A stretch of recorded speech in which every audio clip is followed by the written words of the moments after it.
এবার আরজিকর হাসপাতালে বিনা চিকিৎসায় মৃত্যুর অভিযোগ উঠেছে, যেখানে 3 ঘন্টা চিকিৎসা পাওয়া যায়নি বলে অভিযোগ। দুর্ঘটনায় আহত যুবককে ভর্তি করেনি হাসপাতাল, শ্রীরামপুর থেকে আরজিকরে রেফার করা হয়। পরিবারকে বেসরকারি হাসপাতালে যাওয়ার পরামর্শ বলে অভিযোগ। আরজিকর কর্তৃপক্ষের তরফ থেকে এই পরামর্শ দেওয়া হয় বলে দাবি করছেন পরিবার। কি বলছেন নিহতের মা, শোনাবে। মারাই গেছে কেন আমাকে প্রশ্ন করছে, আপনার কটা ছেলে মেয়ে? আমি বলছি একটাই ছেলে, আমার একটাই ছেলে। আজকে বিনা চিকিৎসায় চোখের সামনে মারা গেল, বিনা চিকিৎসাতে। এরকম দৃশ্য দেখতে হবে সন্তানকে নিয়ে কোনো দিন ভাবিনি, কোনো দিন না। ছেলেটা ছটপট করতে করতে মরেছে, একেতে তো 2টো পা গেছে, 2টো পা, তার মধ্যে এত ব্লিডিং।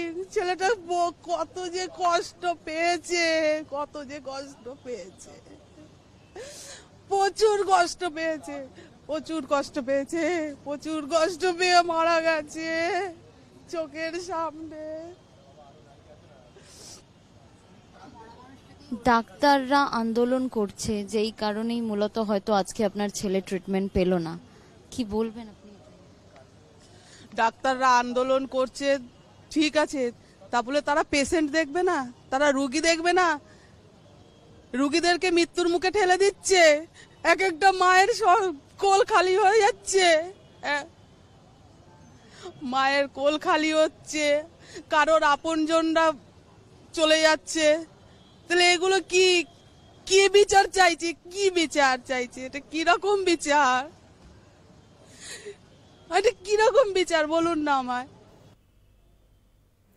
এটাও এক মায়ের কান্না।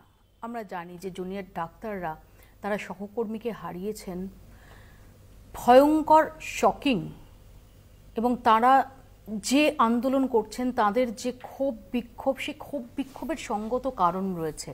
আবার একই সঙ্গে যে অনুরোধ আমাদের তরফ থেকে থাকবে যে পরিষেবা যাতে ব্যাহত না হয়, সেই ব্যাপারে যাতে জুনিয়র ডাক্তাররা তারাও একটু ভাবনা চিন্তা করেন। কারণ সত্যি এই চিকিৎসকদের দাবি দেওয়া, আবারও বলছি, চিকিৎসকদের ক্ষোভ বিক্ষোভ জাস্টিফাইড, দাবি দেওয়া জাস্টিফাইড।